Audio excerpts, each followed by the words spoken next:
Police chiefs from the country's biggest cities meet in Washington tomorrow. It comes at a time of crisis for policing in America. First, there were the deaths of unarmed black men at the hands of white cops in Ferguson, Missouri, and in New York City. Then, when it seemed things could not get worse, a black man claiming revenge assassinated 2 New York City police officers. We have been following the division between the police and the public in the city of Cleveland. It reached a critical stage when a city cop killed 12-year-old Tamir Rice as he played with a toy gun. The Cleveland PD was already under investigation by the Justice Department for widespread use of excessive force.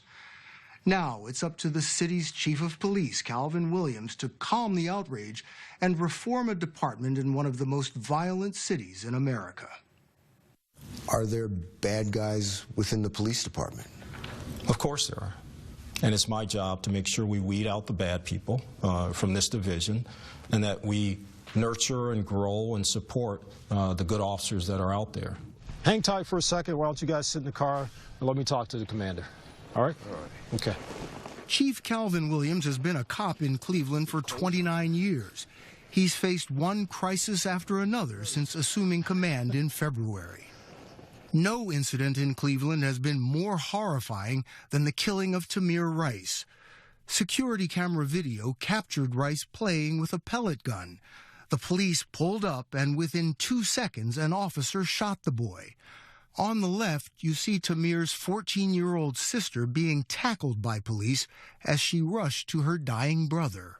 The police ride up, and almost even before the door is open, the 12-year-old boy is shot. A 12-year-old boy lost his life, period. And what makes it even more difficult for me, not just as a person that lives in the city, but as a chief, is that that happened at the hands of a police officer. The rookie officer who killed Rice was hired by the Cleveland PD, even though another police department had found him emotionally unfit and forced him to resign. How did he get hired by the Cleveland Police Department? Those are things that are under investigation, that we're definitely taking a second, a third, and a fourth look at. How did he slip through? We know some of the things that happened in that process, and we're, even at this moment, changing the way some of that is done. Prosecutors are investigating the Rice case. Protests against and in support of police have continued in Cleveland ever since the shooting. You've got a predominantly black city and a majority white police force. Does that need to change? Diversity is always at the forefront of what I'm trying to do in this city. But if you come from the premise that, you know, only an African American can police other African Americans, then we're all doomed to failure. You've heard about, you know, the talk that many African American families have with their young sons to watch out when they have an encounter with the police. Is that unnecessary? Well, Bill, I don't want to minimize that, because I know that happens a lot in minority communities. I can say from a personal standpoint, you know, I have a 24-year-old son, and I've never had that talk with him. You know, I expect him to be respectful and to act properly no matter who he's encountering, whether it's a police officer or a news anchor person. Is there something that happens in this country between African Americans or minorities and law enforcement? Yes, it does happen. The city asked the U.S. Justice Department in 2013 to investigate the Cleveland PD after more than 100 police officers joined a high-speed chase and fired 137 times at this car, killing 2 unarmed people inside. Police mistook their car backfire for gunshots. Last month, the Justice Department report found a pattern of unnecessary and excessive use of deadly force, and it described an us-against-them mentality between the police and the community. What's more, some suspects were beaten, pepper sprayed, and tasered, even after they were already in custody. The report found a pattern of excessive use of force. You disagree with that? Yes, I do. The report found that it was systemic within the division. You disagree with that? Yes, I do. What do you agree with? I agree that there are some issues within the Cleveland Division of Police as they pertain to use of force, as they pertain to reporting and community issues. And we are working diligently, both with the Department of Justice and with the community, to make sure that we correct those things. There's a memorial here at the spot where 12-year-old Tamir Rice was shot. But this park is hallowed ground for police officers as well. Less than 100 yards away are memorials to 2 officers killed in the line of duty.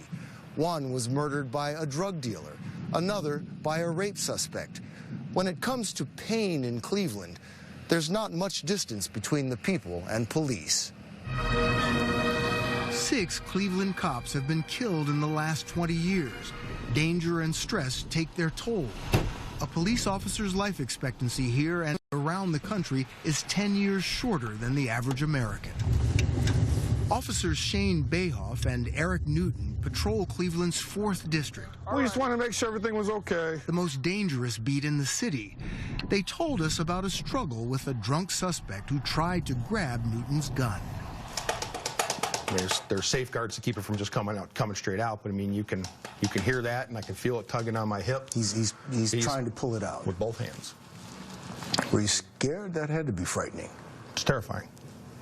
You're keenly aware of what the consequences are if he is successful in doing that. Does it still haunt you? I don't think I'd use the word haunt. I find myself thinking about it now every time I talk to somebody. They have been partners for 6 years and have never wanted to work in any other neighborhood. I don't live here, but this is my community. A lot of times in a busy week, I spend more time here than with my own family at home. It's not me against them. I'm out here protecting. The murder rate in Cleveland last year was higher than in Chicago, New York, or Los Angeles. 103 people were killed in Cleveland, 42 in this neighborhood. This day, the wind chill was 20 below zero. But Newton and Bayhoff kept the car window open so they can hear gunfire. This is the most dangerous area? One of.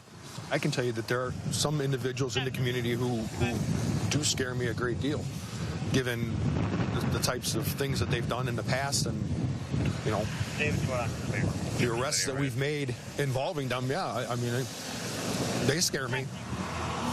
If an officer comes out here and says he's not scared of anything, he's a liar. How do you protect and serve people you're afraid of? You know, if you look at things that have happened around the country, both to other people and the police officers, you know, some of that fear is warranted because there are people out there that mean harm to police officers. One of the problems exposed in the Justice Department report was how the Cleveland police improperly deal with the mentally ill. Tanisha Anderson had a history of schizophrenia and bipolar disorder. 2 months ago, she was disoriented and outside in the cold wearing a nightgown. Her brother Joel and her mother Cassandra called for an ambulance. 2 police officers responded instead. She was treated like a criminal instead of a human being that had a right, you know, to get some help. The family and the cops agreed that Tanisha needed to go to the hospital, but when police moved to put her in the squad car, her brother saw her panic. How was she behaving? She was just holding on to the car doors. Not allowing them to push her in? Right, that's all she was doing, just hold on to the car doors. I've never seen so much force from a big hand crunch down on somebody's head like that, just constantly trying to get her in the car. And I'm like, what is going on? Is she a criminal or what? And the big cop, he slammed my sister. He Slammed her? He snatched her off the car, the inside of the police car, and he slammed her. To the ground? To the ground. I never will forget that. The officers say that Tanisha was kicking at them and resisting them. That's absolutely untrue. I was there, I know. The family says one officer put his knee in her back as he cuffed her face down on the sidewalk. She stopped moving. They waited 20 minutes for an ambulance. She was pronounced dead at the hospital. Tanisha Anderson was 37. The medical examiner ruled her death a homicide. The Anderson family is suing Cleveland and has demanded all officers be trained to deal with the mentally ill. It's another incident that we definitely feel sorry that it happened, period. Do your officers have training in how to deal with the mentally ill? Yes, some of our officers do. We have approximately close to 450 officers that are trained in crisis intervention. 450 out of how many? Out of approximately 900 that are in patrol.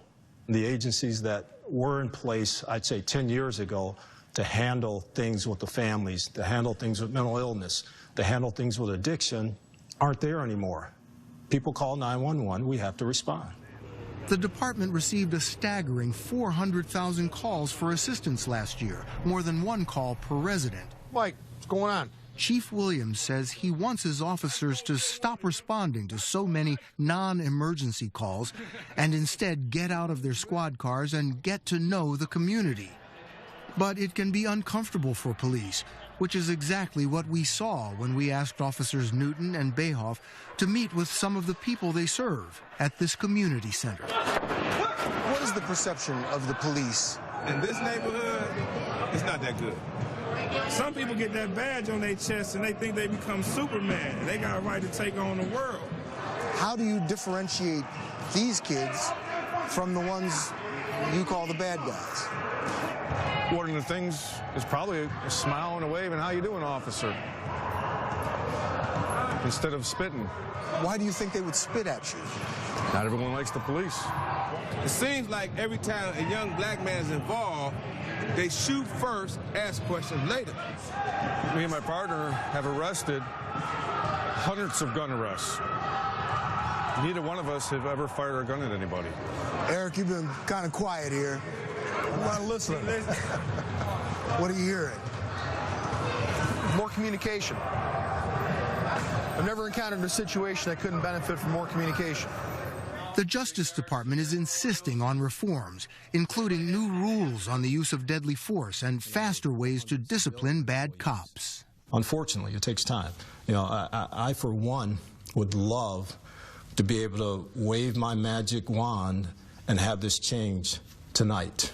Morning. After spending 4 days with Chief Williams, you get the sense that he's disgusted, even furious, that the actions of some of his officers have so badly damaged the reputation of the department he's risked his own life for. I've had people actually trying to take my life on 4 separate occasions, and I survived that.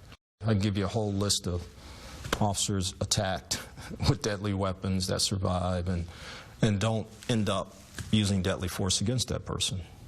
What's at stake here? Everything. For Cleveland? Everything. Everything's at stake.